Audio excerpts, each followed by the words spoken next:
Hello दोस्तों, जैसा कि आपको पता है आजकल एस्ट्रो की फील्ड में एक कॉमेट C2023A3 ने धमाल मचा रखा है। हर कोई इसे कैप्चर करना चाह रहा है, देखना चाह रहा है और इसे मैं भी कैप्चर कर पाया, जिसकी फ़ोटोज़ आपने देखी और पसंद करी। इसी के संबंध में मैं ये कॉमेट से रिलेटेड एक वीडियो लाया हूँ, जिसमें कि आपको मैं कॉमेट के बारे में बताऊँगा, इस पर्टिकुलर कॉमेट के बारे में बताऊँगा और बताऊँगा कि आप इसे कैसे देख सकते हैं या कैप्चर कर सकते हैं और क्यों ये इतने इंपॉर्टेंट है, क्यों इन्हें बोला जा रहा है कि once in a lifetime हमारी अपॉर्चुनिटी है इस कॉमेट को देखने के लिए। ये जो कॉमेट है C2023A3, इसकी जो खोज की थी वो खोज की है दो ऑब्जर्वेटरीज ने, एक है चाइना की, एक है साउथ अफ्रीका की। जो चाइना की ऑब्जर्वेटरी है उसका नाम है सुचित सेन और जो साउथ अफ्रीका की ऑब्जर्वेटरी है वो है एटलस, यानी asteroid terrestrial impact last alert system.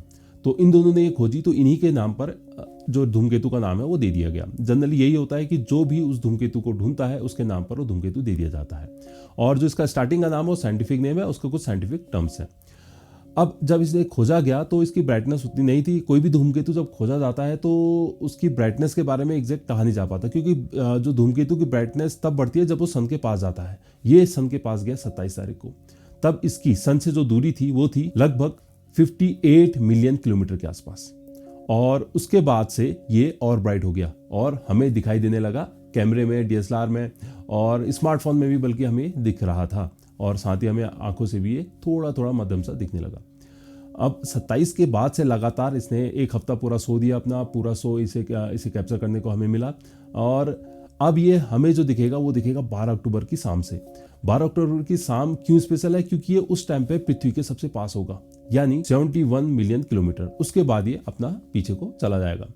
अब जनरल में धूमकेतु होते क्या हैं? धूमकेतु क्या है? आकाशीय पिंड है जो कि सूरज का चक्कर लगाते हैं। जैसे पृथ्वी सूरज का चक्कर लगा रही है और ग्रह सूरज का चक्कर लगा रहे हैं, वैसे ये धूमकेतु भी सूरज का चक्कर लगाते हैं। पर इनका जो पाथ है वो बहुत लंबा होता है, यानी सर्कुलर ना होकर के इलिप्टिकल होता है, वो भी बहुत लॉन्ग इलिप्टिकल। ये जो धूमकेतु है ये आया हमारा ऊट क्लाउड से और कुछ जो हमारे धूमकेतु हैं वो आते हैं केपलर बेल्ट से। ये जो केपलर बेल्ट है ये सोलर सिस्टम के बाहर बहुत सारे ऐसी खगोलीय पिंडों का एक समूह है जो कि सूरज की ओर चक्कर लगा रहे हैं। और जो ऊट क्लाउड है ये उससे भी बाहर का एक क्लाउड है जो कि सोलर सिस्टम को चारों ओर से स्फेरिकल फॉर्म में घेरे हुए।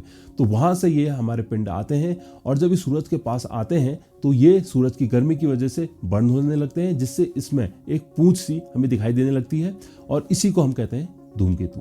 जनरल में जब ये सूरज के पीछे जाते हैं तो कई बार ऐसा होता है कि ये बर्न कम होते हैं जिससे इसकी ब्राइटनेस नहीं बढ़ती और कई बार ऐसा होता है कि बहुत ज़्यादा बर्न हो जाते हैं जिससे ये नष्ट यानी समाप्त हो जाते हैं। पर लकीली ये जो हमारा धूमकेतु है सुचित सेन एटलस, ये हमारा इतना ब्राइट हो गया कि हम इसे देख पा रहे हैं, कैप्चर कर पा रहे हैं। और जहाँ तक है कहा जा रहा है कि ये जो धूमकेतु है ये आंखों से भी देखा जा सकता है और कहीं ना कहीं अगर आप सही लोकेशन पे हैं तो आप इसे देख पाएंगे। धूमकेतु को आप टूटते तारों से कंपेयर ना कीजिए, क्योंकि जो टूटते तारे हैं वो क्षणिक होते हैं, यानी थोड़े से टाइम के लिए आते हैं और गायब हो जाते हैं, यानी थोड़ा सा चमकते हैं और चले जाते हैं। पर जो धूमकेतु हैं ये लगातार, जैसे कि हमारा चांद काफ़ी देर तक आसमान में रहता है या फिर कोई और ग्रह काफ़ी देर तक आसमान में रहता है, वैसा ही ये जब तक इसका पीरियड है, जब तक ये हमारे इनर सोलर सिस्टम में है, तब तक ये हमें दिखाई देता है। तो जैसे अगर ये आज दिख रहा है, आज ये मॉर्निंग में अगर 5 बजे दिख रहा है तो कल भी 5 बजे दिखेगा, थोड़ा सा शिफ्ट हो जाएगा और शिफ्ट होते होते ये बाहर जाता जाएगा। अभी तक ये हमें दिख रहा था मॉर्निंग स्काई में, हमें दिख रहा था ईस्ट डायरेक्शन में। जैसे ही सनराइज होता था उससे करीब आधा घंटा पहले से हमें आधा घंटा पहले तक दिखता था और जब वो राइज होता था तब तक दिखता था। पर अब ये सन के अलाइन हो गया है तो अभी हमें दिखाई नहीं दे रहा। अब ये 12 तारीख को क्या होगा, सनसेट जब होगा उसके बाद ये हमें दिखाई देगा। तो सनसेट होने के बाद आधे घंटे बाद ये हमें दिखाई देगा और वो भी दिखेगा वेस्ट डायरेक्शन में। तो सन से आप जहाँ पे सनसेट होगा वहाँ से लगभग 10 डिग्री में अगर आप देखेंगे आधे या पौन घंटे बाद तो आपको ये दिखाई देने लगेगा। आप इसे कैप्चर कर सकते हैं, अपने DSLR से कैप्चर कर सकते हैं। आपका स्मार्टफोन अगर कैपेबल है एस्ट्रो मोड का या फिर उसमें मैनुअल मोड है तो उससे भी आप इसे कैप्चर कर सकते हैं। और आपके पास बाइनोकुलर टेलीस्कोप है तब तो बढ़िया ही है। और इसे आप अपनी आंखों से भी देख सकते हैं अगर आप सही लोकेशन पर हैं। सही लोकेशन क्या है? सही लोकेशन वो है जहां पर हमारा लाइट पॉल्यूशन बहुत कम है। लाइट पॉल्यूशन यानी शहर से बहुत दूर, जहां शहर की लाइट नहीं है। इसमें हमारी एक वेबसाइट हेल्प कर सकती है जो कि है लाइट पॉल्यूशन मैप। आप लाइट पॉल्यूशन मैप में जाइए, इसमें अपनी लोकेशन सर्च कीजिए। इसमें अगर आप ग्रीन जोन, ब्लू जोन या फिर डार्क जोन में हैं तो बहुत ही बढ़िया है। तो इस जोन में अगर आप हैं तो आपको आंखों से दिखने की बहुत बढ़िया चांसेस हैं। लेकिन आप अगर येलो या रेड जोन में है तो आपके लिए बहुत टफ होगा इसे देख पाना।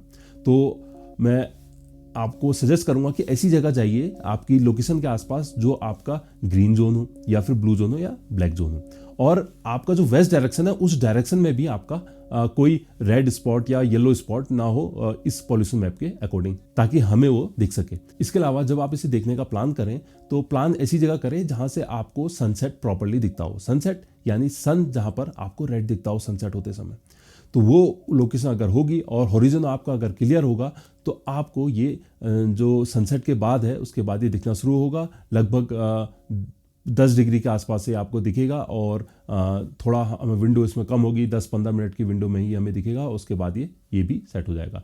12 तारीख के बाद भी लगातार हमें दिखेगा कुछ टाइम तक, और क्योंकि 12 तारीख को हमारा मून का फेज भी काफ़ी है तो वो भी काफ़ी दिक्कत करेगा, पर होप फॉर बेस्ट और ये हमें दिखेगा। और धीरे धीरे जैसे हमारा टाइम गुजरेगा यानी नेक्स्ट डेज को फर्दर वीक को, तो उसमें ये क्या होगा, हॉरिजॉन से काफ़ी ऊपर आएगा, तो उस टाइम पे भी इसकी क्लियरिटी जो है वो काफ़ी अच्छी आएगी क्योंकि ये सनराइज के काफ़ी देर तक हमें दिखेगा।